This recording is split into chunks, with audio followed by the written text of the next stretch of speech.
నమస్తే, welcome to TV 999 news. Kuppam నియోజకవర్గం పరిధిలోని డాక్టర్ బిఆర్ అంబేద్కర్ గురుకుల పాఠశాలలో జరిగిన ఘటనపై డీసీఓ తగిన చర్యలు తీసుకుంటామని మీడియాతో తెలిపారు. గురుకుల పాఠశాల పరిధిలో పీఈటీగా పనిచేస్తున్న ఉపాధ్యాయుడు విద్యార్థులను పక్కన పెట్టుకుని విద్యాసంస్థల్లో మద్యం సేవిస్తున్నట్టు సామాజిక మాధ్యమాలలో విస్తృతంగా ప్రచారం జరుగుతోంది.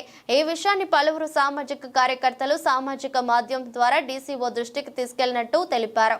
ఈ విషయమై స్పందించిన అధికారులు ఘటనా స్థలానికి వచ్చి పూర్తిగా విచారణ జరిపేమని, నిజాలు నిగ్గు తేల్చి తగిన చర్యలు తీసుకుంటామని హామీనిచ్చారు. డి మురళి అనేటటువంటి పీఈటీ వర్క్ చేసేవాడు.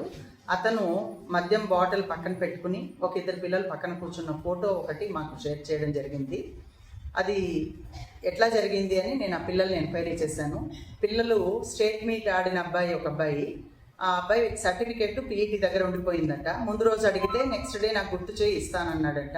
కాబట్టి ఆ రోజు సండే మార్నింగ్ 6 o'clock అతను రూమ్కి వెళ్ళడం జరిగింది. అక్కడ అతను కూర్చున్నాడు, మాట్లాడుతున్నాడు. ఈ చిన్న అబ్బాయి, ఇంకొక అబ్బాయి, పక్కన ఉన్న అబ్బాయి 9th క్లాస్. ఆ అబ్బాయి కూడా ఎందుకు వెళ్ళాడు అంటే, ఆ మురళి అన్న అతను హౌస్ టీచర్. సో అతని దగ్గర పర్మిషన్ తీసుకుని వాళ్ళ పేరెంట్స్ ఆ రోజు వస్తారు, నేను హెయిర్ కట్ చేసుకోవడానికి బయటకు వెళ్తాను, పర్మిషన్ ఇవ్వండి అని చెప్పి అడగడానికి ఆ రూమ్కి వెళ్ళారట. 2 minutes కూర్చున్నారు. రాజు అనే ఇంకొక సెక్యూరిటీ గార్డ్ వెళ్ళి ఫోటో తీయను వెళ్ళినాడంట. అప్పుడు ఆ పీఈటీ, మీరు వెళ్ళిపోండ్రా, నేను మళ్ళీ మాట్లాడతాను, పైకే వస్తాను, స్కూల్ దగ్గరకు వస్తాను, నేను మాట్లాడతాను అన్నాడు. సో ఆ పిల్లలు బయట వచ్చేస్తున్నారంటండి. 2 minutes ఆ పిల్లలు లోపల కూర్చుని మాట్లాడినారు.